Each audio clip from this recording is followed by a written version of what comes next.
سب سے پہلے کیا ہوتا ہے کہ سفارش ڈھونڈو، کوئی جاننے والا ہے فون اٹھاؤ جلدی سے، کسی کا جاننے والا ہے، کوئی جانتا ہے کسی پولیس والے کو فون کرواؤ، اس کو نکلواؤ. اچھا جاننے والا نہیں ہے، مکہ کر لو، پولیس والے کو پیسے دو، چھڑوا لو. یہی ہوتا ہے نا. یہاں پہ اللہ تعالیٰ نے ہر طرح سے، اور یہ آیت بار بار آئے گی، آپ نوٹ کیجئے گا، اس کو انڈر لائن کر لیں آپ لوگ اپنی قرآن کاپی کے اندر، کہ یہ بہت اہم آیت ہے. دنیا کے اندر جس طرح آپ کو مدد مل جاتی ہے آپ کے غلط کاموں کے اوپر، قیامت کے دن اللہ نے وہ ساری جڑ کاٹ دی. کیا کہا؟ کوئی کسی کے کام نہیں آئے گا، نہ سفارش قبول ہوگی، کوئی فون نہیں کھڑکا سکیں گے آپ. جاننے والے کو تلاش کریں، ڈھونڈے، سفارش کرواتے ہیں، کسی کی سفارش قبول نہیں ہوگی. اللہ کیا کہتا ہے؟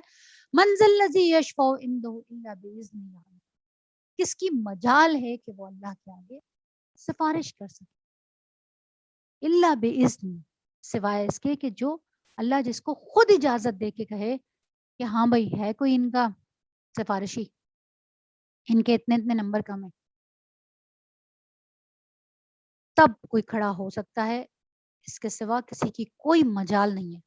سورہ نبا کے اندر آخری آیت کے اندر بھی اللہ تعالیٰ فرماتا ہے صف در صف فرشتوں کے کھڑے ہوں گے، لیکن کسی کی مجال نہیں ہوگی اللہ کے آگے بولنے کی. کوئی سفارش خود سے نہیں کر سکے گا. اللہ تعالیٰ ان کے نمبر کم ہے تھوڑے سے، ان کے گناہ تھوڑے سے کم ہے، میں ان کی سفارش کر دیتا ہوں. نبی بھی، فرشتے بھی نہیں. دوسری چیز، فدیہ لے کر بھی نہیں چھوڑا جائے گا، یہ بھی ختم ہو گیا آسرا. اور مجرموں کو کہیں سے کوئی مدد نہیں.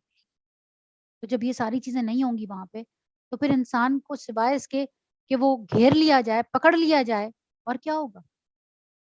پھر اللہ ایک اور بات یاد دلاتا ہے بنی اسرائیل کو، یاد کرو وہ وقت جب ہم نے تم کو فرعونیوں کی غلامی سے نجات بخشی تھی. انہوں نے تمہیں سخت عذاب میں مبتلا کر رکھا تھا، تمہارے لڑکوں کو ذبح کرتے تھے، تمہاری لڑکیوں کو زندہ رہنے دیتے تھے، اور اس حالت میں تمہارے رب کی طرف سے تمہاری بڑی آزمائش تھی. یاد کرو وہ وقت جب ہم نے سمندر پھاڑ کر تمہارے لیے راستہ بنائی، پھر اس میں سے تمہیں بخیریت گزروا دیا، اور پھر وہیں تمہاری آنکھوں کے سامنے فرعونیوں کو غرقاب کیا. یاد کرو جب ہم نے موسیٰ کو 40 شبانہ روز کی قرارداد پر بلایا. یہ پچھلا واقعہ بھی آپ کو سب کو پتا ہے کہ فرعون کس طرح سے حضرت موسیٰ علیہ السلام جب پیدا ہوئے تو وہاں کا کیا حال تھا. موسیٰ فرعون کو جو ہے وہ کسی نجومی نے کہا تھا کہ جی بنی اسرائیل کے اندر کوئی بچہ پیدا ہوگا وہ آپ کی سلطنت کے لیے سارے سلطنت کو گرا کے رکھ دے گا. فرعون نے حکم دیا یہ کون سا مشکل کام ہے، آج کے بعد جتنے بچے پیدا ہوں گے سب قتل. بنی اسرائیل میں جتنے لڑکے پیدا ہوں گے سب قتل. لڑکیاں باندی بن جاتی تھی، ان کو کنیزیں بنا لیا جاتا تھا فرعون کے دربار میں، اور لڑکوں کو قتل کر دیا جاتا. اتنا بڑا عذاب تھا. اللہ وہ یاد دلا رہا ہے اتنے بڑے عذاب سے ہم نے تمہیں نجات. اور موسیٰ علیہ السلام کا واقعہ دیکھ لیں، کتنا بڑا واقعہ کہ جس کو قتل کروانے کے لیے بنی اسرائیل جو ان کی سارے لڑکے قتل کروا رہے تھے، اللہ تعالیٰ نے ان کو حضرت موسیٰ کو فرعون کے گھر میں پڑھایا. یہ اللہ کی نشانیاں ہیں. اور پھر اس کے بعد آگے پڑھیں گے یہ واقعہ حضرت موسیٰ علیہ السلام کا جو واقعہ ہے، یہ طویل ترین قصہ ہے جس کو قرآن سورہ بقرہ سے لے کر آخری پارے تک کی آیتوں کے اندر بار بار کثرت سے دہراتا. سب سے زیادہ ذکر کیے جانے والا قصہ حضرت موسیٰ علیہ السلام کا قصہ ہے، فرعون کا قصہ ہے، اور وہ بار بار اللہ تعالیٰ یاد دلاتے ہیں. ہم آگے پڑھیں گے تفصیل سے کہ کس طرح سے پھر حضرت موسیٰ علیہ السلام کو ان کی والدہ نے دریا میں ڈالا، اور وہ ساری چیزیں ہم آگے پڑھیں گے انشاءاللہ.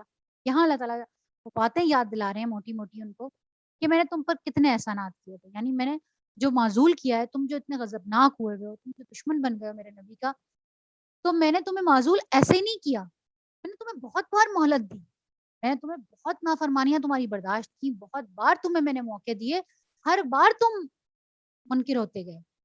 تب کہیں جا کر یہ وقت آیا ہے کہ اب میں نے تمہیں معزول کر کے ایک اور امت کو اٹھا رہا ہوں، ایک اور نبی کو اٹھا رہا ہوں. ایک اور چیز اللہ تعالیٰ نے کیا کہا کہ ہم نے سمندر پھاڑ کر تمہارے لیے راستہ بنایا، اور پھر اس میں سے تمہیں خیریت گزروا دیا، اور وہیں تمہاری آنکھوں کے سامنے. دیکھیں یہ بہت اہم بات ہے. اللہ تعالیٰ نے کہا کہ فرعون کو تمہاری آنکھوں کے سامنے غرق کروایا. یہ ایک بہت اہم نقطہ ہے. اپنے دشمن کو اپنی آنکھوں کے سامنے ڈوبتا ہوا دیکھ لینا، مرتا ہوا دیکھ لینا، اس کے اس انجام تک پہنچتا ہوا دیکھ لینا ایک تسکین قلب کے لیے بہت بڑی بات ہے. ورنہ کیا ہوتا ہے کہ جس طرح زمانے تک ہٹلر کی لاش نہیں ملی, زمانے تک خوفزدہ تھے کہ جی ہٹلر آ جائے گا. کیوں؟ کیونکہ لاش نہیں ملی. ایک خوف تھا دلوں میں کہ ہٹلر زندہ ہے. یہاں پہ کیا کہا اللہ نے, تمہاری آنکھوں کے سامنے تمہارا دشمن ڈوبا, تم نے دیکھا, یعنی اب تم بالکل بے فکر ہو گئے. اب تمہارے اندر سے وہ خوف نکل گیا کہ فرعون کسی بھی وقت ہمارا پیچھا کر سکتا. اللہ چاہتا تو بعد میں بھی ڈبو سکتا تھا فرعون کو, اپنے گھر میں بھی مار سکتا تھا, موت دے دیتا. لیکن اللہ نے کہا نہیں, تمہاری آنکھوں کے سامنے وہ ڈوبے, تمہارا دل مطمئن ہو جائے, تم بے فکر ہو جاؤ. دشمن کا خوف ٹل جانا بہت بڑا اللہ کا احسان ہوتا ہے, بہت بڑی رحمت ہوتی ہے کہ دشمن کا خوف ٹل گیا. پھر کیا کہا, یاد کرو جب ہم نے موسیٰ کو 40 دن کے لیے بلایا تو اس کے پیچھے پھر تم مچھڑے کو معبود بنا کے بیٹھ گئے. اب کیا ہوا, اب یہ لوگ موسیٰ علیہ السلام فرعون اپنی بنی اسرائیل کو قوم کو لے کر نکلے, فرعون سے بچ گئے, فرعون ڈوب گیا. اب یہ جب جا کے دوسری طرف اترے تو وہاں پہ انہوں نے ایک قوم دیکھی کہ جو بچڑے کی پوجا کر رہی تھی, بت پرست قوم تھی. انہوں نے کہا, ان کے دل میں ایک دم خیال آیا, وہاں بھی یہی دیکھتے تھے, فرعون بھی وہاں ممیاں رکھی ہوئی ہیں, پوجا کر رہے ہیں. فرعون تو خود اپنے آپ کو کہتا تھا انا ربکم الاعلی, میں سب سے بڑا خدا ہوں, وہ تو خود اپنے آپ کو خدا کہتا تھا. تو یہاں پہ کیا ہوا کہ حضرت موسیٰ علیہ السلام اللہ تعالیٰ کے پاس گئے خوشی خوشی. اللہ تعالیٰ نے کہا تھا کہ جب آپ بنی اسرائیل کو لے کر آئیں گے تو پھر آپ میرے پاس آئیے گا ذرا طور کے اوپر. حضرت موسیٰ علیہ السلام بڑے خوشی خوشی اپنی قوم کو پیچھے چھوڑ کے ذرا جلدی پہنچ گئے کہ میں اللہ کے پاس جاتا ہوں, پیچھے قوم کو ہارون لے کر آ رہے ہیں.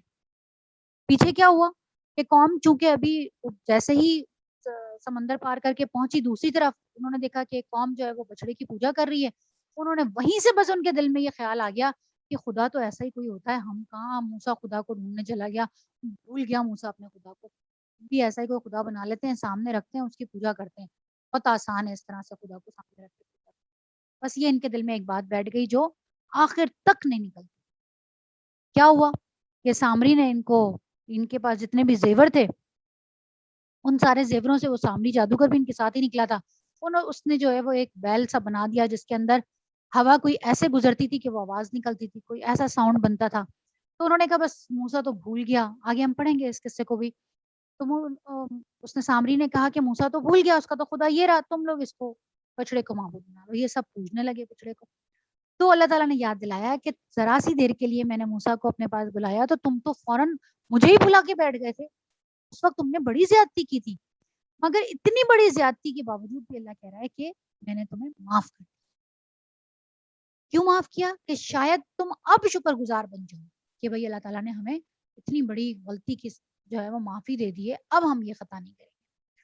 اور یاد کرو ٹھیک اس وقت جب تم یہ ظلم کر رہے تھے, ہم نے موسیٰ کو کتاب اور فرقان عطا کی. وہاں پہ کیا ہو رہا تھا, تم یہاں بچڑے کو معبود بنا کے بیٹھے ہوئے تھے, اور وہاں پہ ہم موسیٰ کو تختیاں دے رہے تھے, ہم اس کو کتاب دے رہے تھے, فرقان عطا کر رہے تھے کہ یہ لے جاؤ اپنے لوگوں کے لیے ہدایت نامہ اور ان کو بتاؤ, وہ 10 کمانڈمنٹس ان کو کہا جاتا ہے. اللہ نے کہا این اس وقت ہم وہاں پہ تمہاری ہدایت کے بندوبست کر رہے تھے تاکہ تم اس کے ذریعے سے سیدھا راستہ پا سکو. اور یاد کرو جب موسیٰ یہ نعمت لیے ہوئے پلٹا تو اس نے اپنی قوم سے کہا, لوگوں تم نے بچڑے کو معبود بنا کر اپنے اوپر سخت ظلم کیا ہے, لہٰذا تم لوگ اپنے خالق کے حضور توبہ کرو اور اپنی جانوں کو ہلاک کرو, اسی میں تمہارے خالق کے نزدیک تمہاری بہتری ہے. اب جانوں کو کیا مطلب ہے؟ ہوا یہ کہ ہر جیسے فیملیاں آئی تھی نا, پوری کے پورے خاندان اٹھ کر آئے تھے ان کے ساتھ, تو خاندان کے اندر اختلافات ہو گئے. بھائی خاندان کے 2 لوگ کہہ رہے ہیں کہ بچڑے کو معبود بناؤ, ایک کہہ رہا ہے کہ نہیں بناؤں گا, تو بٹ گئے خاندان, بٹ گئے, الگ الگ ہو گئے. انہوں نے کہا نہیں, کچھ لوگوں نے کہا ہم تو نہیں مانتے, کچھ لوگوں نے کہا ہم تو مانتے ہیں. تو ان کو سزا یہ ملی کہ حضرت موسیٰ علیہ السلام کو اللہ تعالیٰ نے خوب معافی مانگی, توبہ کی. حضرت موسیٰ نے بھی اللہ سے کہا اللہ تعالیٰ نے معاف کر دیں, یہ ابھی تو آئے ہیں, اتنے سالوں سے غلامی میں تھے, ان کو نہیں پتا کہ اللہ کیا ہوتا ہے, تو آپ ان کو معاف کر دیں. تو اللہ تعالیٰ نے کہا معاف تو کروں گا لیکن سزا ملے گی. سزا یہ ہوگی کہ ہر شخص اپنے قریب ترین شخص کو خود قتل کرے, یعنی جو اپنے خاندان کا بندہ ہے اور جس نے بچڑے کو معبود بنایا ہے وہ خود اسے قتل کرے گا, تاکہ آئندہ کے لیے اس کو یہ جو قتل کرنے والا ہے اسے یہ یاد رہے کہ وہ اللہ کی نافرمانی نہ کرے. یہ سزا بھی سخت تھی لیکن معافی مل گئی. تو اللہ نے یہاں پہ کیا کہا کہ تم اپنی جانوں کو خود ہلاک کرو گے. اپنی جانوں کو مطلب اپنے عزیز ترین رشتوں کو خود سزا دو گے, اور اسی میں تمہارے خالق کے نزدیک تمہاری بہتری ہے. اس وقت تمہارے خالق نے تمہاری توبہ قبول کر لی, اور وہ بڑا معاف کرنے والا اور رحم کرنے والا ہے. یاد کرو جب موسیٰ نے تم نے موسیٰ سے کہا تھا کہ ہم تمہارے کہنے کا ہرگز یقین نہیں کریں گے. اب کیا ہوا؟ اب ایک اور شوشہ کھڑا ہو گیا. اب انہوں نے کہا ہم تو نہیں بات مانتے آپ کی, ہم تو جو ہے وہ اللہ کو جب تک نہیں دیکھیں گے, اپنی آنکھوں سے نہیں دیکھیں گے کہ آپ اللہ تعالیٰ سے کلام کر رہے ہیں, تب تک ہم نہیں بات مانیں گے کہ آپ اللہ سے بات کر کے آتے ہیں. ہمیں کیا پتا, آپ جاتے ہیں جا کے پیچھے سے ہو کر آ جاتے ہیں, کہتے ہیں میں طور سے ہو کر آیا ہوں اللہ سے بات کر کے, ہمیں کیا پتا, ہم تو آپ کو اپنی آنکھوں سے دیکھیں گے تو مانیں گے. کیا ہوا کہ اس وقت تمہارے دیکھتے ہی دیکھتے ایک زبردست بجلی نے تم کو آ لیا اور تم بے جان ہو کر گر چکے. ہوا کیا کہ یہ جو واقعہ ہے یہ ہوا کہ جب آپ 40 دن کے لیے اللہ کے پاس گئے تو حضرت موسیٰ علیہ السلام طور تشریف لے کے گئے, تو آپ کو حکم ملا تھا اللہ کی طرف سے کہ بنی اسرائیل کے 70 بندے ساتھ لے کر آئے, 70 بڑے لوگ ساتھ لے کر آئے. پھر جب اللہ تعالیٰ نے موسیٰ علیہ السلام کو کتاب اور قرآن عطا کی تو آپ دور سے پیچھے سے آئے اور آپ نے آ کے 70 لوگوں کو کہا کہ یہ کتاب اور یہ تختیاں تھیں نا, موسیٰ علیہ السلام کو تو لکھی ہوئی تختیاں ملی تھی.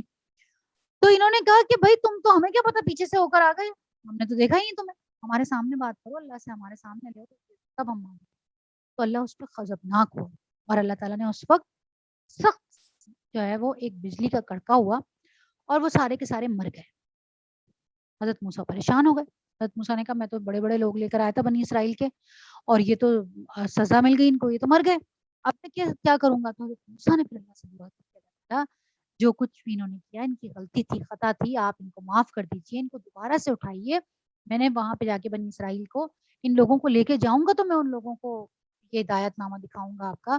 یعنی حضرت موسیٰ نے اللہ تعالیٰ سے بہت معافی تلافی کی, تو پھر اللہ تعالیٰ نے ان کو دوبارہ سے جلا اٹھائے. شاید کہ اس احسان کے بعد تم شکر گزار بن جاؤ.